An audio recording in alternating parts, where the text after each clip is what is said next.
There's one lesson in the Bible that is so important that God literally devotes 2 entire books to this one lesson.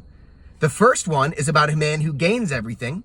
The second's about a man who loses everything, and they both get to the end of these books, and they say the same exact thing for how you and I are supposed to live our lives. So make sure to stick around to hear that. This is incredibly important. Hit that notification bell. Please subscribe. It'll help me make more videos, but let's get right into it. So the first book is written by a guy who was the wisest man to ever live, the richest man to ever live, and this dude goes on this wild pursuit of happiness mission. Solomon tried everything. He tried women, he tried stuff, he tried, having it all, partying.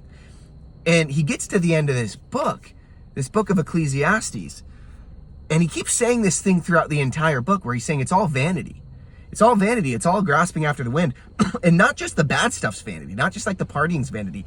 The pursuit of wisdom, trying to be really smart, trying to be really impressive to people. All of that stuff is vanity. Trying to learn a bunch of things. It's all a grasping after the wind, he calls it. You're just trying to get stuff in this life. You're trying to gain here and feel satisfied and feel fulfilled, and you never actually attain that fulfillment because you're just grasping after the wind. But then he gets to the end of this book and he says the same thing that Job said after Job loses everything. This is a wild book where Job's family leaves him. He gets sick. Everyone starts dying. He loses all the stuff he has. Nobody suffered like Job outside of Christ himself. And yet nobody had more stuff than Solomon. And Job gets to the end of the book and he says the same thing that's said in the book of Ecclesiastes, where Solomon gets to the end of the book and he says this. He said, the only thing that's meaningful, the only thing that's not vanity, is to know God, to walk with him, and to do what he says, and that's it. He says, eat, drink, and enjoy your life and pursue Jesus, and that's it.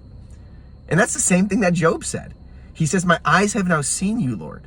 Like all of that stuff, all of the suffering, all of it is vanity.